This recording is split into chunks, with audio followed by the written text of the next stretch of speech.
پہلی بات تو یہ ہمارے بعض لوگوں کے ذہنوں میں سادہ دل لوگ وہ سمجھتے ہیں کہ پوری دنیا میں ایک ہی دفعہ آ جانی چاہیے.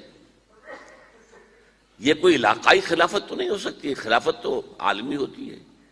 ان سے میں کہتا ہوں عالمی خلافت کب تھی جناب؟ یہ تو نہ خلافت راشدہ میں عالمی تھی. کیا ہندوستان شامل تھا اس میں؟ کیا چین شامل تھا؟ کیا یورپ شامل تھا؟ اور سب سے بڑی بات یہ، اگر ایک دم پوری دنیا پر خلافت قائم ہو سکتی تو حضور کے دست مبارک سے ہوتی، لیکن نہیں ہوئی. نتیجہ کیا نکلا؟ ایک ملک میں حضور نے قائم کر دی، جزیرہ نما عرب، یہاں خلافت قائم ہو گئی، حضور خلیفہ ہے. اب وہ نقطہ کون سا ہوگا، نقطہ آغاز کون سا ہوگا؟ اس میں پہلی بات تو میں نے کہا جو شک کرے گا اس کا پھر ایمان مشکوک ہے. ہوگا، لازماً ہوگا، گلوبل ہوگا، پوری دنیا میں ہوگا. کہاں سے شروع ہوگا اس میں آپ اختلاف کر سکتے ہیں، لیکن مجھے تو دو حدیثیں تو ملی ہیں جن سے یہ اندازہ ہوتا ہے کہ یہ اس مشرقی خطے سے ہوگا، عرب کے مشرق کی جانب کسی ملک سے ہوگا، کسی خطے سے ہوگا. وہ حدیثیں بھی اب آپ پڑھ لیجئے پہلے. پھر میں کہہ رہا ہوں یہ خزانہ ہے جو ہم نے آپ کی خدمت میں پیش کیا ہے، کاش کہ آپ اس کی قدر کر سکیں. یہ حدیثیں آپ کو ازبر ہو جائیں، یاد ہو جائیں، لوح قلب پر نقش ہو جائیں. ہندوستان اور خراسان یعنی موجودہ افغانستان کا ذکر. ابن ماجہ کی روایت ہے عن عبداللہ ابن الحارث رضی اللہ تعالی عنہ قال رسول اللہ صلی اللہ علیہ وسلم یخرج ناس من المشرق یؤتئون للمہدی یعنی سلطانہ، یعنی سلطانہ، دونوں طرح سے پڑھ سکتے ہیں.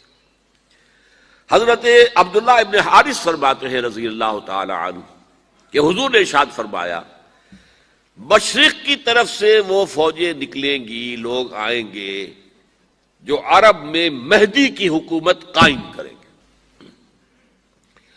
یہ مہدی کون ہوں گے اس کا ذکر میں ذرا بعد میں کروں گا، لیکن نوٹ کر لیجئے کہ مہدی سے پہلے لازماً کسی مشرقی علاقے کے اندر وہ نظام قائم ہو چکے گا، تب وہاں سے فوجیں آئیں گی نا. یہ مشرق کون سا ہے؟ عرب کے مشرق میں آپ چلیے ایران بھی آ جائے گا، افغانستان بھی ہے، پاکستان بھی ہے، اور اگر اسے اور توسیع دیں تو ہندوستان بھی ہے. یہ ہے عرب کا مشرق. اس سے فوجیں جائیں گی. اس کا کیا مطلب ہے کہ اس میں سے کسی جگہ پر نظام خلافت پہلے قائم ہو جائے گا تاکہ وہاں سے فوجیں جائیں گی جو جزیرہ نما عرب میں حضرت مہدی کی حکومت کو قائم کریں گی. اب دوسری حدیث سنیے. یہ سنن ابن ماجہ کی حدیث تھی جو میں نے آپ کو سنائی، آپ نے پڑھی. دوسری عن ابی ہریرہ رضی اللہ تعالی عنہ، یہ ترمذی شریف کی روایت ہے. قال قال رسول اللہ صلی اللہ علیہ وسلم یخرج من خراسان رایات سود لا يردها شیء حتی تنصب بایلیا.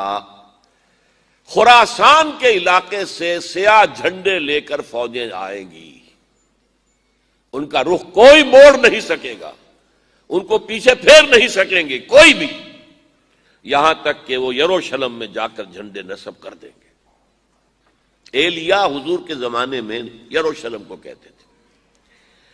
یہ یروشلم تھا جب حضرت سلیمان کی حکومت تھی اور یہاں پر معبد سلیمانی، ہیکل سلیمانی قائم ہوا. پھر یہ یروشلم ہی رہا ہے تاریخ میں، یہاں تک کہ سن 70 عیسوی میں جب ٹائٹس رومی جنرل نے اس کو گرایا، ختم کیا، سیکنڈ ٹیمپل گرا دیا اور یہاں سے یہودیوں کو کہا نکل جاؤ، یہاں سے کوئی یہودی باقی نہیں رہا، بالکل تہو بالا برباد کر دیا. اس کے کوئی 150 سال بعد ہیڈریان، رومن ایمپرر ہیڈریان، اس نے پھر دوبارہ آباد کیا اس شہر کو. 150 سال تک یہ بالکل بنجر اور بالکل غیر آباد پڑا تھا. اب ہیڈریان نے جب آباد کیا تو اس کا نام ایلیا رکھا، اب یروشلم نام نہیں تھا. تو حضور کے زمانے میں پھر اس کا نام ایلیا تھا. اور اب اس سے کیا معلوم ہو رہا ہے کہ یہ یروشلم مسلمانوں کے قبضے سے اس وقت نکلا ہوا ہوگا. ایک دفعہ پہلے نکلا تھا، سن 1099 عیسوی میں مسلمانوں کے ہاتھ سے نکلا. کروسیڈرز، عیسائیوں نے آ کر اس کو قبضے میں کیا، لاکھوں مسلمانوں کو مارا، قتل کیا. اس کو 1187 عیسوی میں واپس لیا ہے. کس نے لیا ہے؟ صلاح الدین ایوبی. کرد، عرب کھوکھلے ہو چکے تھے، عربوں نے کھویا، واپس نہیں لے سکے. بہت حکومت کر چکے تھے، 400-500 برس کی حکومت کر کے، اور ان کے عیش اور ان کے آرام، اب ان میں جان نہیں تھی کہ وہ واپس لے سکے. واپس لینے والا گرم کرد خون تھا، صلاح الدین ایوبی. تو گویا کہ اب آپ سمجھئے کہ 88 برس تک عیسائیوں کا قبضہ رہا یروشلم پر. اب 1967 میں یہودیوں نے قبضہ کیا ہے، اور اب 38 برس تو ہو گئے، 88 نہیں تو 38 برس تو ہو گئے ہیں. لیکن وہ دور آئے گا کہ اب پھر لیں گے. لینے والے عرب بھی نہیں ہوں گے، خراسان کے علاقے سے فوجیں آئیں گی. یہ خراسان کیا تھا؟ ایلیا تو میں نے آپ کو بتا دیا، یروشلم کا نام ہے. خراسان اس زمانے میں ایک بہت بڑے ملک کو کہتے تھے.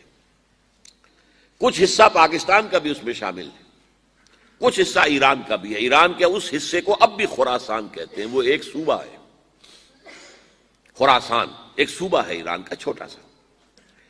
پاکستان میں خاص طور پر یہ جو علاقہ مالاکنڈ ایجنسی کہلاتی ہے، اس سے اوپر جتنا علاقہ ہے، اور یہ جو واخان کی ایک پٹی آتی ہے اوپر، واخان افغانستان کی ایک پٹی سی دم سی چلی آتی ہے جو جا کر چائنا کی سرحد سے مل جاتی ہے. یہاں سے لے کے یہاں تک یہ جو مالاکنڈ کا وہ درہ ہے اور پہاڑ ہے، یہ بھی خراسان کا حصہ ہے. باقی تقریباً 2/3 آف افغانستان ساؤدرن حصہ نہیں ہے خراسان کا حصہ، یہ سیستان کہلاتا تھا، یہ خراسان نہیں ہے. لیکن یہ کہ اوپر کا 2/3 آف افغانستان، اور اس کے ساتھ یہ جو عرب، جو اب یہ ترک ممالک آزاد ہوئے ہیں سوویت یونین کی ڈسولوشن کے ساتھ، یہ سارا علاقہ کہلاتا ہے خراسان بزرگ، دی گریٹ خراسان. ایک مرتبہ ایک یہاں کا جو کاؤنسلیٹ ایران کا، وہ آئے تھے میرے پاس، ان کے ایک اہم آدمی. ان سے میں نے پوچھا خراسان، تو پہلے تو ان کا خراسان ہمارا ایک صوبہ ہے. میں نے کہا نہیں مجھے خراسان، او خراسان بزرگ، وہ جو آپ دی گریٹر خراسان کی بات کر رہے ہیں، وہ یہ تھا. پھر میں نے اور ذریعوں سے بھی تحقیق کی. پہلے خیال تھا کہ پورا افغانستان اس میں شامل ہے، لیکن اب معلوم ہوا کہ نہیں، یہ جو جنوبی حصہ ہے یہ سیستان کہلاتا تھا. کچھ بلوچستان کا حصہ اس میں شامل تھا، اور کچھ یہ جنوبی حصہ افغانستان کا. یہاں سے فوجیں جائیں گی، اور یہ فوجیں جا کر خراسان سے چل کر ایلیا پہنچیں گی، یروشلم پہنچیں گی، اور اپنے جھنڈے گاڑ